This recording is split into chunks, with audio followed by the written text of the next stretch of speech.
Good evening and welcome to this House of Musicians with your host, singer, songwriter, and founder of the band, Inner City Outlaws, the Baritone Bear, Barry Smith, right here on Reality Radio 101. To get on board right now, send us an email. Our email address is thishouseofmusicians@gmail.com.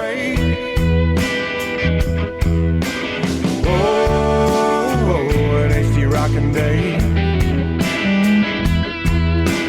Whoa, the classy chassis way. And now, ladies and gentlemen, right to your host of this House of Musicians, Barry Smith. Hey, good evening, fine listener, and welcome to this House of Musicians radio show on Reality Radio 101.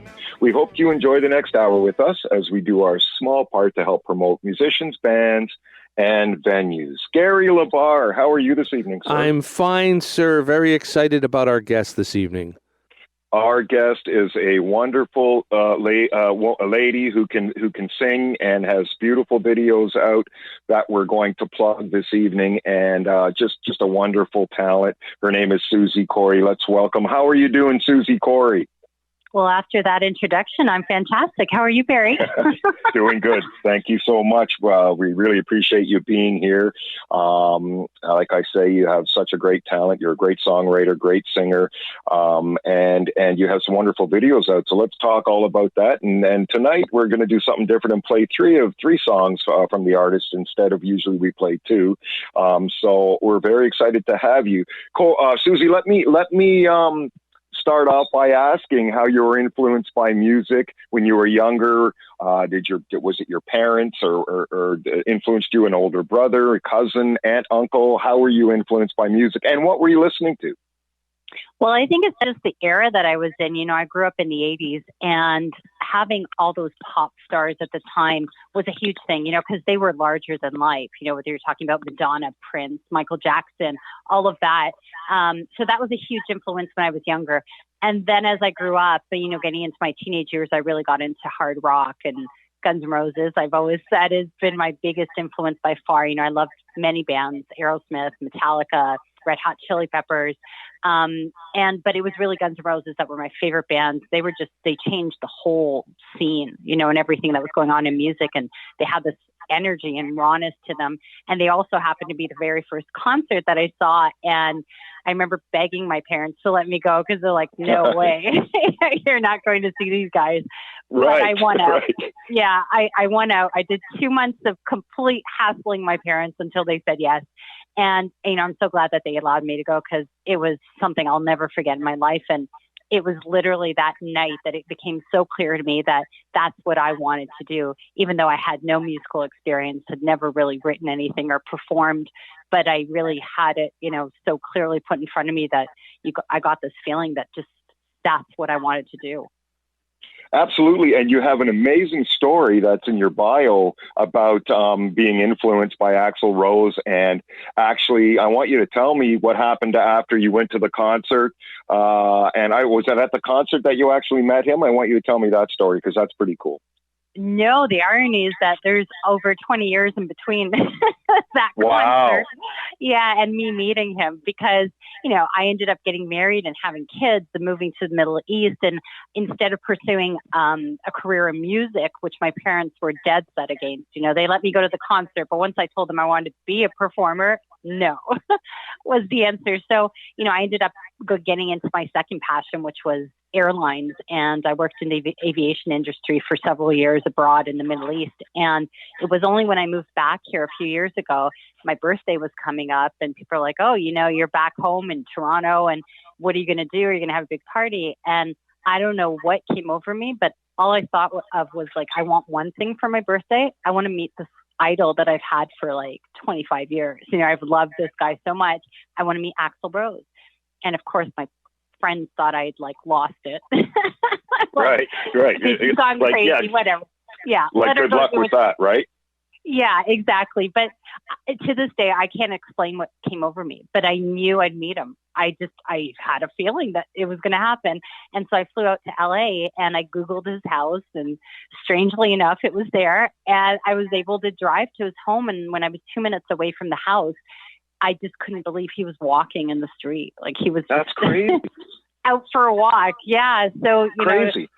It's just to this day, again, when I look back on it, I think, fate, and when something's supposed to happen and when you put that energy out into the universe, you can make some really crazy stuff happen, which I did. That's amazing. So now here you are, you're driving up the street, you see Axl Rose walking down the street, you look at him and you go, wait a sec, I think that's Axl Rose.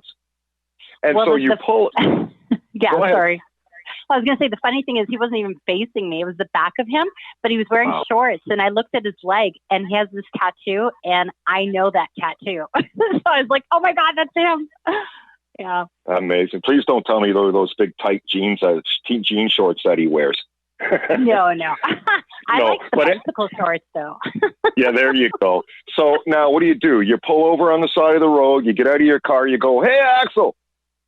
Yeah, I didn't get out of the car, but I put the windows down, and I was trying not to scare him because it was like a secluded canyon road, where he lives in Malibu. And I just said, listen, I'm not crazy. Right, it may appear that's a little weird, yeah. Yeah, but I'm a normal person, but I've come all the way from Toronto. It's my birthday, and I wanted to say hi and maybe meet you, and, here you are.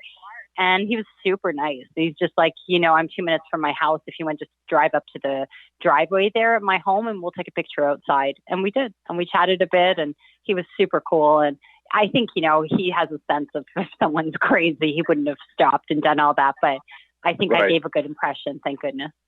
Yeah. So, and you know what? So now you talk to him. And what were you thinking, and how did you feel when you drove away? Because I know he was like your most biggest, influence or star that you love. So when you're driving away now, what are you thinking? Are you thinking, how did that just happen, or did that just happen? Yeah, I went to a restaurant nearby, and I sat down for a bit and tried to absorb it all in because it was so surreal.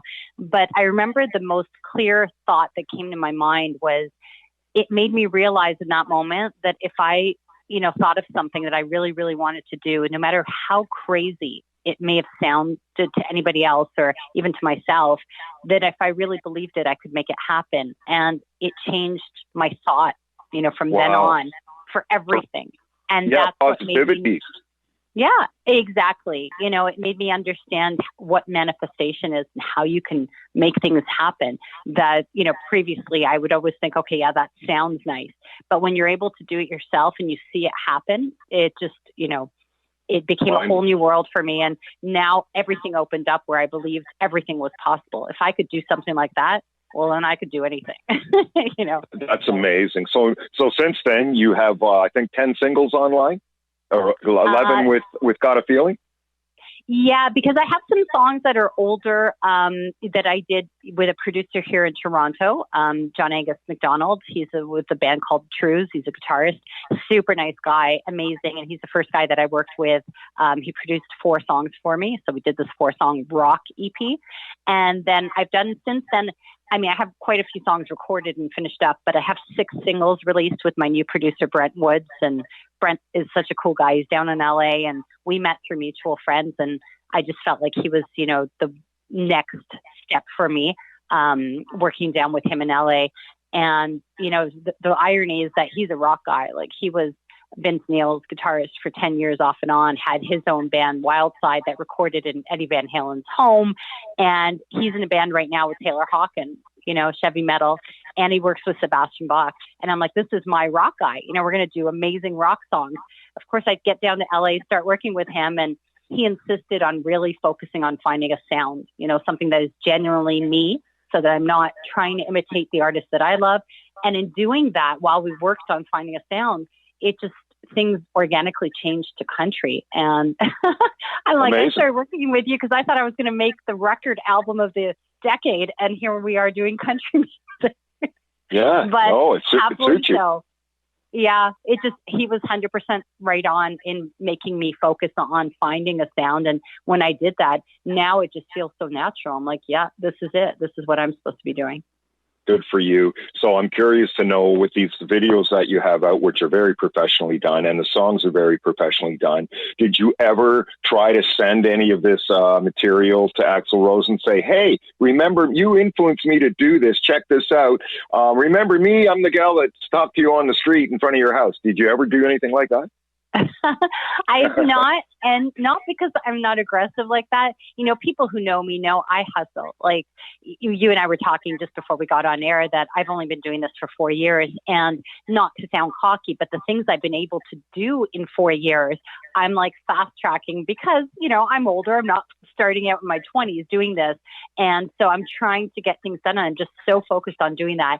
Having said that, even though I'll reach out to anybody to get, you know, what I need to get done, I think I've also learned along the way, because I've been very, very lucky. Like I hung out with, you know, Steven Tyler, with Ozzy Osbourne, and in the past 2 years. And you learn that in order to be one of them, you have to start acting like one of them. And you're not going to be that person, that's all gawky and, oh my God, you know, so-and-so. And because they'll pick up on that. And when they see that, not that you don't care. I mean, I clearly idolize these people, but I'm not the fan when I'm around them. So I'm normal. And, you know, to me, I'm a musician like they are. And even though we're on different levels of success or experience or whatever you want to call it, but to me, we're both musicians and we're both artists. So I don't behave any differently around them. And so even something like Axl, I mean, I've definitely put it out there in the universe. I want to work with him and I want to perform with him. But I think when the time is right, it'll just happen. And I don't have to be the one at this point to keep on reaching out and saying, hey, you know, because now it's a different relationship. I don't see myself as just a fan. I see myself as a colleague of his in the music industry. Well, you have a lot more tolerance, or not tolerance, but you have a lot more than I do when it comes to that, because all the artists that come on my show, I'm always like, hey, can you send me a signed CD? Can I get something signed by you? So I'm always the fan. But that's I guess that's okay too. Suzi, I know we want to play 3 songs tonight, and you're going to find out how fast an hour goes doing an interview. I mean, I'm sure you've done lots, but it does go by quick. So why don't we do the first song right now? And this song's called Outlaw. It's a single that you put out. What year did you put this out? That came out in 2020. Yeah, so just last year. Okay, and this is something you wrote as well, right? Yeah, I co-write all my songs with my producer, Brent Wood. So we write our songs together. All the songs that we've done together have been co-written. Yep. Okay. So you and Brent Wood wrote this song. It's called Outlaw. Folks, I have Suzi Kory on this evening's episode of This House of Musicians, and we're going to hear her song Outlaw, and then we'll come back and talk about why you wrote the song and kind of what it's about. How does that sound, Suzi? That sounds great to me. Awesome stuff. Again, folks, I have Suzi Kory on the show. Here is her song Outlaw on this House of Musicians radio show on Reality Radio 101.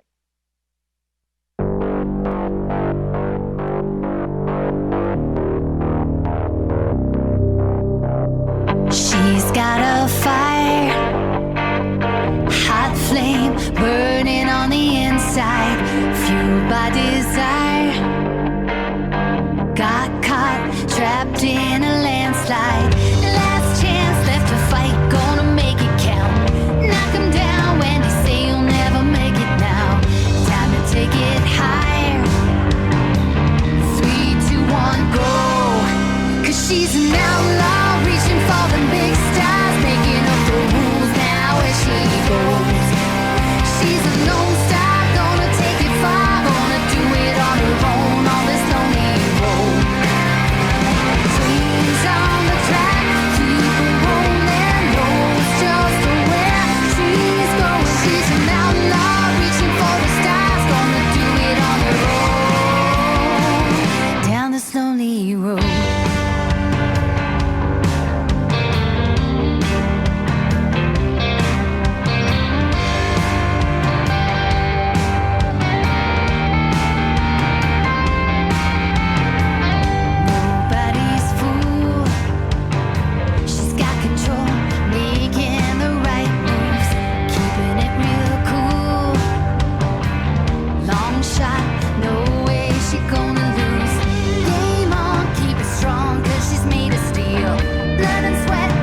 Tears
Hey, welcome back, folks. I have Suzi Kory on tonight's episode of This House of Musicians, and we just heard her song Outlaw, written by her and Brentwood. Let's talk about Outlaw and where that came from, how you came up with it, and maybe where you recorded it, Suzi. Yeah, so I mean, the song came, the idea was I was just, me and my producer Brent Woods, we were talking about writing, the most of the songs I write are pretty personal or something that I'm just experiencing. And because being a songwriter myself, I try and make it about something that I know, which is the best way I think to write songs. You don't want to write about something that you have no idea. And I found that whether it's in the music industry or anywhere in life, I think setting your own rules and sticking to them and doing things your own way is so important. And that's really where the idea of that song came from. As far as the title, it was funny. I have another story for you, but I was on a plane going to Los Angeles to shoot my very first music video. And I remember while I was sitting on the plane, I was talking to the flight attendant. And she goes, what are you going to LA for? And I go, I'm shooting a music video. And she goes, oh, that's cool. What kind of music do you do? And I go, country. She goes, well, you know who's on the plane with you? And I go, no, who? And she goes, Billy Ray Cyrus. What? And he was literally, he was sitting like 2 seats behind me. And wow. Yeah, so she goes, do you want to talk to him? I go, well, I'm not going to go up to him, but if you want to just tell him if he's okay, yeah, then sure, let's chat. And so she did. And of course, he was super, super nice. We ended up chatting a lot and, we talked about music and everything else. And he said, you know what, I really like you. I think you're different. You're not the typical kind of, person who's in the industry and whatever. You're really an outlaw. I can see that. And that kind of stuck with me. And I, so when I was looking for a title for the song, I'm like, that's a good title, so thanks to Billy Ray for that one. But it was really cool because we even ended up talking afterwards. When I got back to Toronto, we chatted on the phone a couple of times and he was going to be in one of my music videos. But then this whole thing with Old Town Road blew up for him. And, it's been a different story. Yes, of course. Well, you always seem to be in the right place at the right time. Talk about luck. Good for you. Yeah. See, that one I didn't manifest. It just happened. Yeah, no, that's absolutely amazing. Like I said, very lucky to be in the right place at the right time. So now, were you doing live shows before COVID stopped or started? Yeah, again, I haven't been in the industry for very long, but I do have a few shows under my belt, I would say. And it's funny because my very, very first show, at the time I was doing rock music, and I opened up for LA Guns here at a place called The Rock Pile. And it's, very rock kind of club. And it was really cool. That was my very first show in 2017. And then my second show was at the Whiskey A Go-Go opening for them again. And, wow. And my third show was at a festival in Brazil. So it's just it's been kind of crazy, even though I don't have a lot of experience, on the live side. The experiences that I've had have been incredible ones. And that's kind of cool. It's amazing to hear an artist that has started off with such a big bang, where a lot of bands struggle and strive playing to 4 people in a dungy bar. Your first 3 gigs, 2 of them you're opening for LA Guns and 1 you're opening in Europe, playing in Europe. I mean, that's just incredible. That's unheard of. Yeah, or in South America, like in Brazil was the third one. And, sorry. But it's okay. But, Barry, it all comes down to when you're offered an opportunity, just say yes. Or if you see an opportunity, like the one in LA, I was on vacation in LA. I wasn't even there working or anything. And I passed by the Whiskey, and it was the first time I'd been to the Whiskey A Go-Go. And I saw a poster on the door that showed LA Guns playing July 21st. And I'm like, wait a second, I just opened for them in Toronto. Maybe if I talk to the promoter here and tell them that, they'll give me a slot. And at the time, I don't even have a band in LA. I didn't know any musicians, and I didn't know what I was going to do there because I was working still with my producer here in Toronto. But I didn't care. I just went to the promoter. He agreed. I sent him my website. He heard the songs. He's like, sure. And we set all that up. And then I started figuring out how I was going to find a band, and of course yes. I did. And, so everything always works out if you just say yes first and go for it, and don't think too much about the details. The details will work themselves out.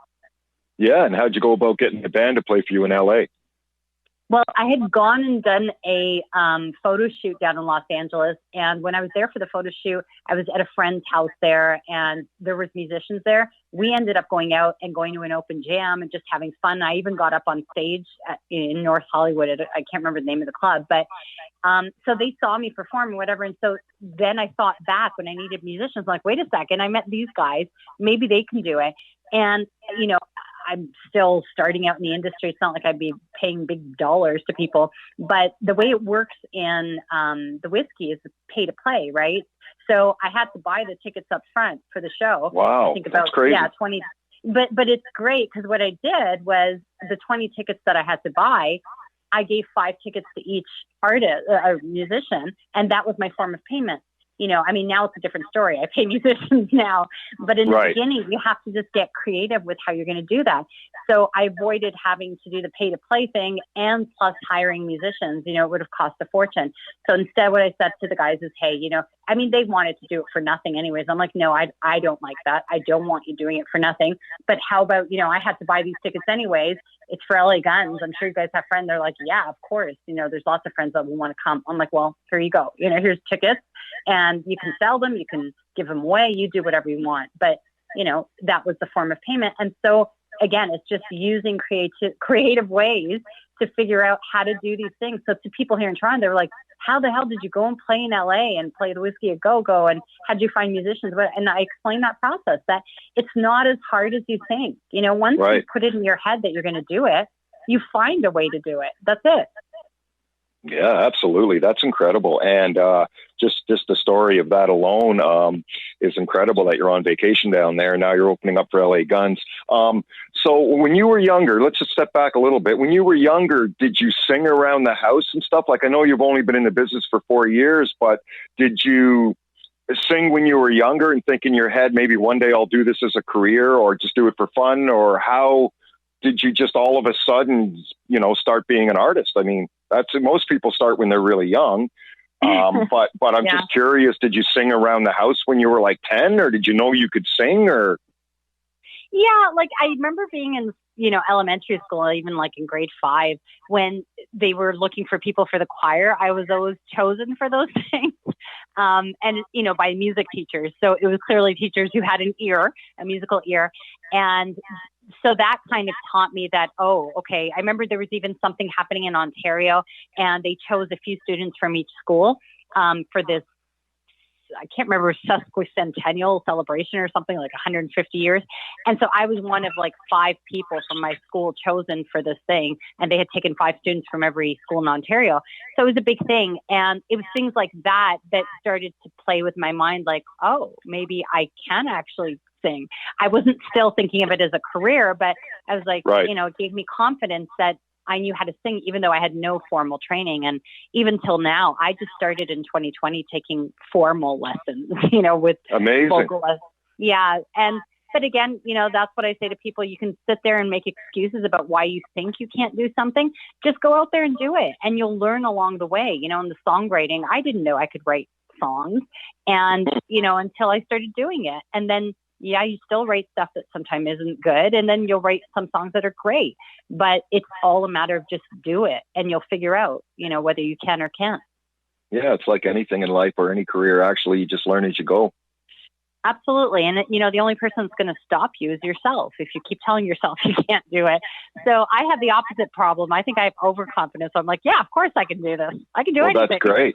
Yeah, no, that's great. So talk about the first time you came out on stage and played or sang. I mean, you come out on stage. Obviously, that probably wasn't the first gig with LA Guns, was it? It was my first gig ever performing my song. Wow. So, yeah. Oh, your song. Okay, yeah. And so what did that feel like? Like, were you nervous? Yes and no. It's really weird, but I'm not trying to sound cocky, but I feel like I love the stage, and I feel like I belong there. Yeah. So, again, some people might take that, oh, come on, it is how I feel. I enjoy it because I have a different perspective on it. I'm not there thinking about me. I'm thinking about, I want people who are sitting in the audience to have an awesome time, so it's about the people. And I don't care if that means making a fool of myself, joking, laughing and having a good time. And like we were talking about before we got on air, I'm not saying go out there and make a fool of yourself and be horrible at what you do. I try and make sure that the musical side of it is great and that we're delivering musically. But at the same time, if something comes up while we're on stage and, something happens, I totally roll with it in the moment. And, I've been known in live shows to get on some of the audience on their shoulders and have them walk me through the audience while I'm doing a song. Or, just I bring up people on stage when I'm singing my love song and I make them wear a cowboy hat and I sing the song to them.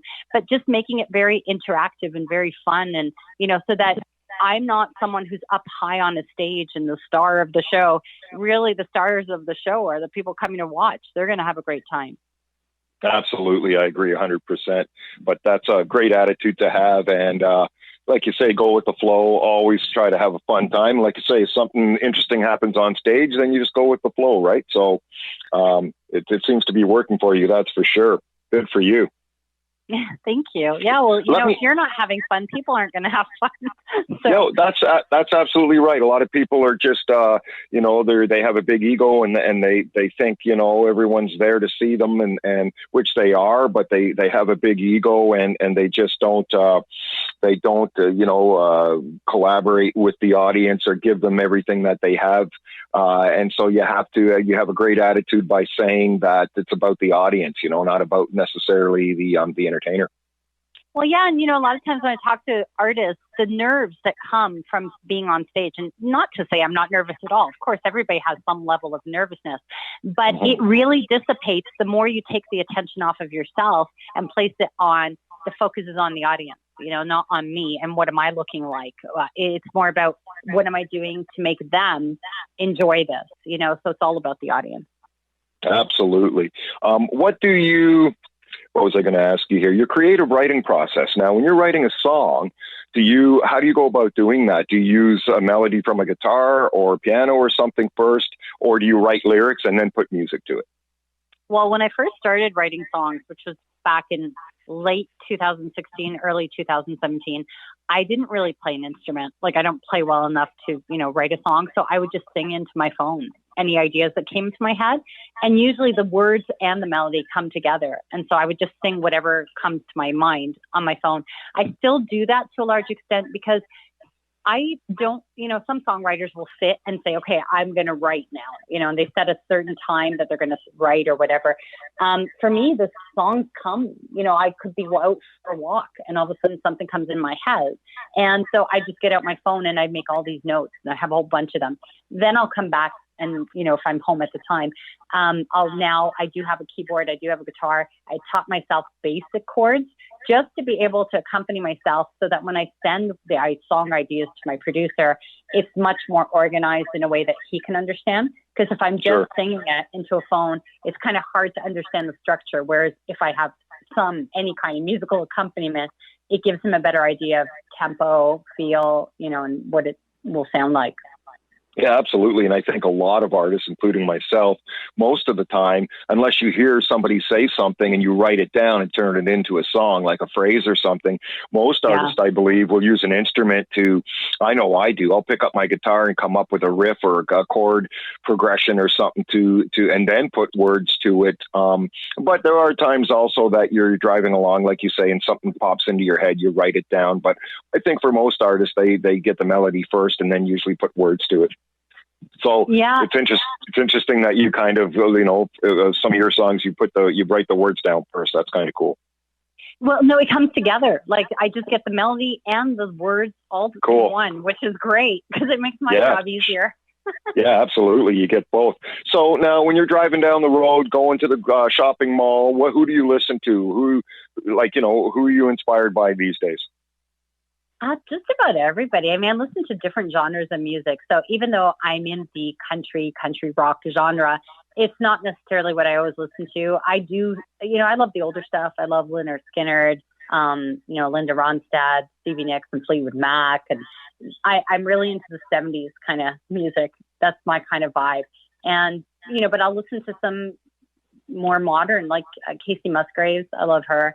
Jason Aldean, and just, modern artists as well. So I'm all over the place with music. Yeah, me too. Good for you. Let's do this, Suzi. Let's play another song, and then we'll come back and talk about it. How does that sound? Sounds great. Let's do it. Perfect. Let's do it. Folks, I have Suzi Kory on the show. We're going to hear one of her songs called Pretty Little Things, and we'll come back and talk about it. You're listening to this House of Musicians radio show right here on Reality Radio 101. Started out a young girl, a little bit shy. Sparkle of hope in my daddy's eyes. If you really want something, you might as well try. Keep your feet on the ground, girl, don't get your hopes high. They gonna drag you down, better get right up. Push a little harder when you've had enough. 'Cause the tough get going when the going gets tough. All the pretty little things that your mama never taught you, found out on your own when you took the risk you had to. Taking on the world, trusting what's inside of you. Pretty little things.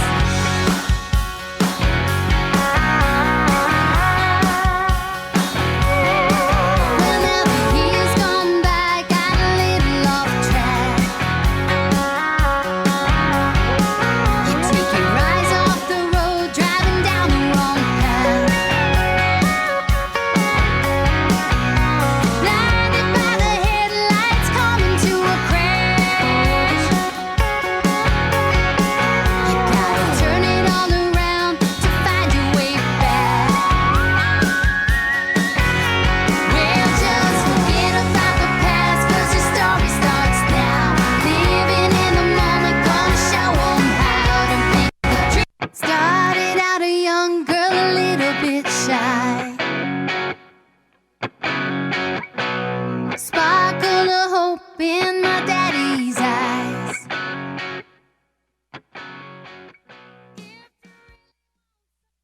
Hey, welcome back, folks, to this House of Musicians radio show. I have Suzi Kory on the show this evening. Suzi, I think that audio file that I sent Gary might have been a little messed up, but I think we got through most of the song. Yeah, it's all right. You know, that just gives us more time to talk. Yeah, true enough. That's technology for you. Let's talk about Pretty Little Things. Sure. What Um, What influenced you to write the song? It's really the story of my life. It's my autobiography in a song. You know, I always knew that this is what I wanted to do in my life and the path that I wanted to do. And when we're younger, you know, I had a lot of respect for my parents, still do.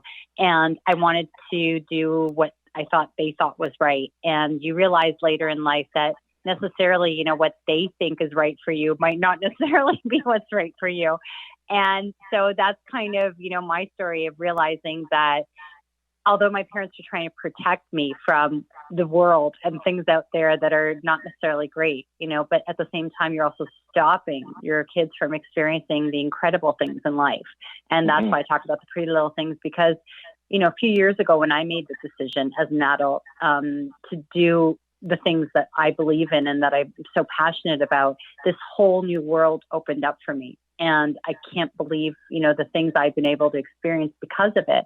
And so that's basically what that song speaks to, is just, you know, now I have two children, they're teenagers, and I make sure that I just always tell them, follow your heart, you know, and I'm not going to ever tell you what to do with your life or what path to follow, because only you know that and you'll feel it. And so, you know, it taught me to now do that for my children, to give them a head start with following their passion. And I'm hoping by doing it myself as well, you know, as a mom, that other people will also realize that, who are even my age, and go, wait a second, like I kind of said, forget about trying to follow my dream because it's too late.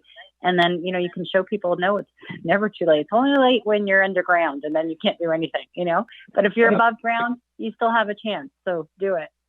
Absolutely. Yeah. And it's always the little things in life too that are the most important, for sure. Yeah. You know, and like I'm saying, that just a whole new world opens up to you, and the things that you never even imagined you were capable of doing, you discover that only by getting out there and doing it, and just saying yes to everything and yes to life and living. And, you know, that's how I ended up now working with a producer in LA who's introduced me to a number of people, and just, it's been incredible. The people that I've been able to meet and now I call colleagues and, you know, work with musically, it's just incredible. Absolutely. And we love your attitude. It's absolutely amazing. It's a great positive attitude to have on the outlook of life and especially in the music business, because it's not the easiest business to be in. Here's something that's pretty exciting. Talk about your band members. Well, they're not my actual band. I mean, my band here in Toronto are some awesome guys: Jeff Brown, AJ Astle, and Jonathan Diano, and Riley Hemrick. I've got a pedal steel player, guitarist, drum, bass.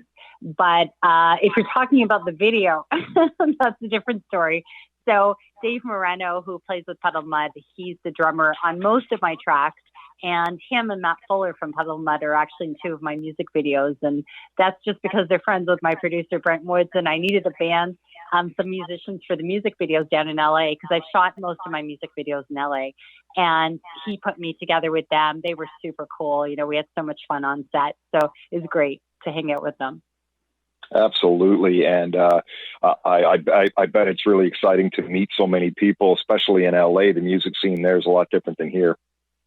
Yeah, well, it's funny because I go and work with my producer in LA, and I spend probably half of the time just making him tell me stories because he lived the whole scene that I wish I could have been a part of on Sunset, with all the bands. I mean, he saw Aerosmith, Motley Crue, Guns N' Roses, all in their inception, when they were just starting. And I'm just like, that's crazy to have been there and, to be a part of that scene. And when he talks about it now, he just lights up about it. And I get it, and it was a really cool thing and amazing to have been a part of that. So I love hearing those stories. Yeah, and it's amazing that you're in such good hands right off the bat. I mean, you chose the right way to go. Like I said, so many people start off with a guitar, and there's nothing wrong with that. We all did it. I did it for 10 years, playing in a dingy dive to 10 people and sometimes 2 people. So, and it's great that you have, you have Brent Wood and some producers and whatnot, that you start off the way you started off, because that's quite an advantage. Oh, for sure. And, I think the funny thing is when I first started working with John Angus MacDonald from the Trues here in Toronto, a lot of people were like, oh my God, how are you working with him? And I'm like, I just reached out. It's as easy as reaching out to people. And I think that's where people even stop to begin with. They don't even take the first step. And they think that maybe, they can't work with this person. And so that's why I was saying earlier that I think we convince ourselves or we talk ourselves out of doing a lot of things. And you realize at the end of the day, it's you talking yourself out, not anybody else, And I'm just the type of person, I'll convince myself why I can do it as opposed to telling myself why I can't do it. And, I don't mind a no. If I, even to this day, when I reach out to people, whether it gets songs on radio or try to work with people or whatever it may be, out of 40 people I reach out to, I might get 3 responses, and it becomes kind of the norm. And, for anybody who's in the music industry, it's kind of how it works. But I take no offense to that, and nor does it stop me. So I know it's a numbers game. The more people you reach out to, the more people you network with, the more seeds you're planting, and you never know which one is going to grow. And so you just keep planting more seeds, and lots of stuff is bound to start growing. And that's kind of what's happened with me. Yeah, absolutely. And I know what you mean on a little bit of a smaller scale, because I started this show over a year ago, and I started off with friends and bands and whatnot, and all musicians to me are equal, whether you're big, whether you're small in little bars, it doesn't matter. There are some amazing bar bands that, don't get the opportunity to be really big or do really well, but they still enjoy what they're doing. But for me, I understand what you're saying, like I said, on a smaller scale, because I would have never dreamed some of the artists such as yourself that I would have on this show. And just by reaching out to them, when I reach out to them and they say, sure, I'll do it, I'm just stoked. I'm like, really? Like, I can't believe it. Like, because we've had a lot of pretty popular people on the show. So I know where you're coming from. If you just reach out, the opportunity is there for everybody. Suzi, let's tell everybody how they can find you online. So on social media, my handle is Suzi Kory. That's SUZIKORY. My website is www.suzikory.com. That's probably, it's got everything there in one place. But yeah, that's basically it. So I'm on TikTok, on Instagram. TikTok's pretty new though. Instagram, Facebook, all of it. And folks, I recommend you go check out Suzi's videos and listen to her songs. They're absolutely amazing, very professionally done. Suzi, what do you have on the go now? So I finished, I just came back from LA and I went to Nashville a couple of weeks ago and I recorded 3 new songs. One of them is the one that's coming out in a couple of weeks, or actually a week and a half, Got a Feeling. And, it's a feel-good, upbeat song about falling in love at first sight. And it just so happens that I happen to fall in love with a blow-up doll. Yeah, there you go, a blow-up doll. Yeah, well, I've seen lots of pictures of you in LA and Nashville. I'm thinking, boy, this girl, she's 1 minute in Toronto, the next minute she's in LA posting pictures, and then a day or two after that, she's in Nashville. But of course, you're carrying around your new boyfriend, a blow-up doll. Let's talk about how that started. Well, it started as just a music video concept. So before I flew out, I shot a music video with 2 of my band members here in Toronto, AJ Assel and Jonathan Diano. They have a production company called Roadhouse Productions. Amazing videos these guys shoot, just phenomenal. And so it's the first video I've shot here in Toronto.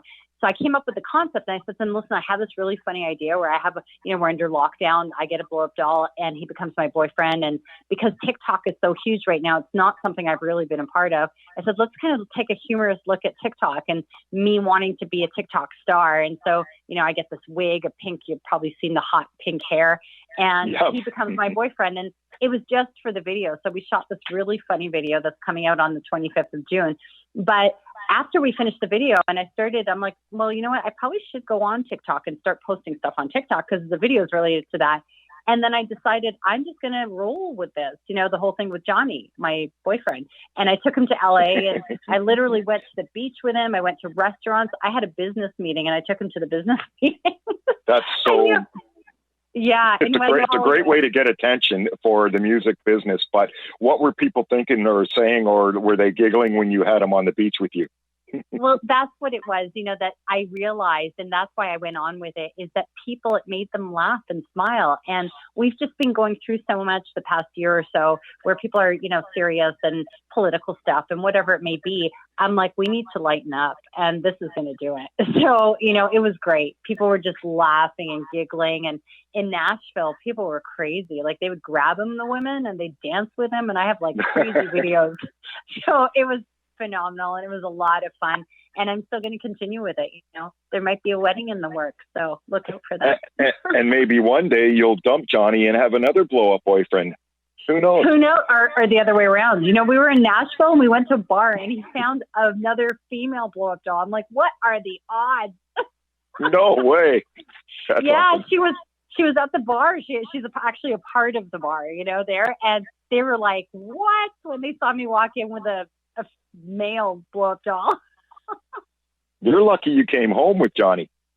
Yeah, well, the whole story that I found him cheating on me with her, but then we worked things out, and next morning we went to have breakfast at a diner at the Waffle House, and I'm doing this video talking about how we're making up, and all the girls at the diner were just laughing, the employees, and it was great, and it's so much fun.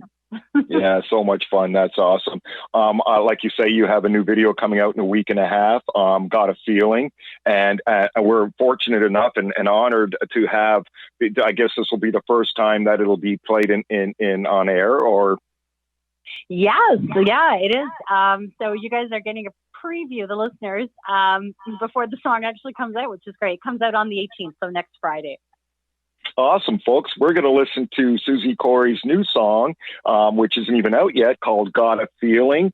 She has a video coming out in a week and a half, as I said earlier, for this song. And we're going to hear it, Got a Feeling, right here, this House of Musicians radio show on Reality Radio 101.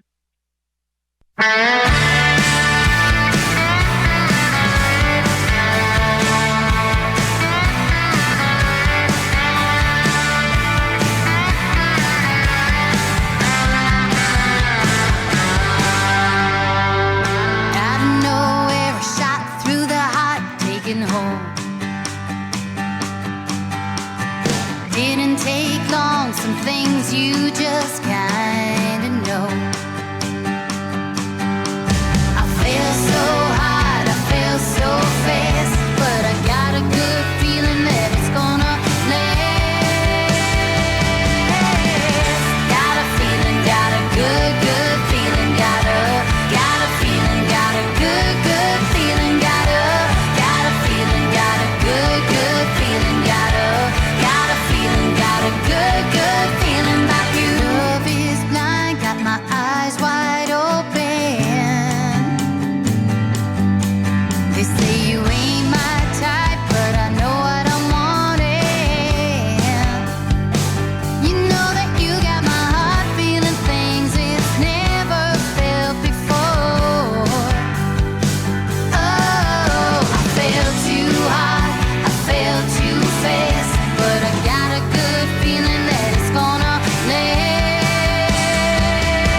And now back to Barry Smith. Hey, welcome back, folks. This House of Musicians radio show. I'm sitting with Suzi Kory on the other end here, and we just heard "Got a Feeling." Is that song about Johnny? Absolutely. You know, the funny thing is, remember I was telling you that my songs are personal and usually it comes from an experience or something? And so this whole thing of falling in love at first sight. The irony is that this song came to me while I was literally on a walk. Like I was just out for a walk and I just heard that chorus, you know, the got a feeling, got a good, good feeling, got a... And it just got stuck in my head and I recorded it and I sent it to my producer and he went, yeah, I think we got something there. I'm like, yeah, you know, it's so simple, but it's catchy and I think it'll work well. So yeah, but it's not about anyone in particular, but it's become about Johnny now. There you go. Yeah. And just great commercial music. It sounds wonderful. It's wonderful that you're writing your own songs as well. I know you're writing with Brent Wood. So that's just very professionally done and so great to hear. There is a segment of the show I like to do, Suzi, called, well, Gary Labar, what do you think? I'm in love. Yeah, you know what? I see a lot of influence the way Suzi sings. First of all, the songs are excellent. They're very commercial, which is the most important thing in the world right now if you want to do anything monetary.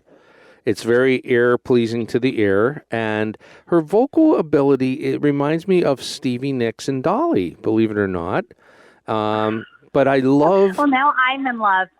Yeah, and... and the songs were very, very well produced. You know, listening to, the intricacies of the actual files. I mean, very well produced, very commercial, very pleasant to the ear. So I'm a new fan. Wow. Thank you. You know, I just want to say something really quickly. Of course you want to have success. I don't think anybody who's an artist, puts music out there and goes, well, I don't care what happens to it. Of course, because you want people to hear it. That's why you write and you put, otherwise I would just write for myself and I wouldn't record it. But you put it out there. But do I sit and try and write something that I think is going to be commercially successful? No, and you can't. You just let music flow through you and stuff will come to you and you'll know when it's right. And so a song like this, it's not the most lyrically intricate song, but I knew that if there's something there that's fun, it's going to be great. And I'll know how to play it to people and have everybody have a good time listening to it. So, hopefully that's what's going to happen with this one. Absolutely. And the other thing, too, is it's amazing to have somebody like Brent Wood or producers that you have or people that you're involved with that reach out and say, yes, this is good. I think we can do something with it. That's pretty impressive. Well, that's the thing. I really do give credit to a producer. When you're working with the right person, they take it to the next level. So I gave him a bare bones version of the song, but he'll bring on the right musicians, like on drums on this one. It's the only song that Dave Moreno is not playing on. It's Kenny Aronoff, who's a legend in drums, and I have people like Gary Morse, who is on pedal steel, and he's played with Brooks and Dunn, Carrie Underwood, and all the big, country stars. And so it's high level musicianship. And Brent Woods himself is a phenomenal guitarist. Like, he's incredible. And so the people I get to have playing on the songs, I'm just so thankful to him because he puts that all together. I have the vision for the song, but he just takes it to the next level. Yeah, that's incredible to have somebody on your team like that in your corner. So that's great. What do you think you would be doing, Suzi, if you weren't doing music? Well, I think that works the opposite way for me because I did what I thought I wouldn't be doing. I was working in aviation for several years. I love that. I love travel. So when my parents said no to music, I knew my second option was working in the travel industry. And it's taken me all over the world. I've gotten to travel. My kids have gotten to see the world. And so it's been an incredible journey doing that. But, now it's time for music. Yeah, good for you. And we wish you all the best. I've been following what you've been doing and watching your videos and listening to your music. And like I say, it's you have a great talent for sure. Well, thank you so much. And, I feel the same about you. We only just recently met, but I think it's incredible what you're doing. Thank you for giving a platform for artists to be able to come on and talk about their music. And you're a musician yourself. So for you to do that is very selfless. And, I'm very thankful for it. Well, we're honored to have you on the show, and I'm looking forward to Got a Feeling video coming out in a week and a half, and we'll continue to follow your progress. And in a year or two, we'll have you back on the show and see what you're doing, because I'm sure you'll be in Nashville or LA or somewhere probably doing shows. I hope so. Thank you so much. I'm pretty sure that all this work people are putting into, eventually they have a plan for you to be doing live shows and an album and stuff like that. So again, it was an honor to have you on the show, Suzi. Like I said, we'll follow the progress and we'll get you back one day. Thank you for being on the show. Thank you. Have a great night, guys. You too. And to the listener, I say thank you for being here. Always dance and sing. Let the music bring your soul to the surface for all the world to see. Until next time, have a shuffle your feet kind of week, and good night. You've been listening to this House of Musicians radio show on Reality Radio 101.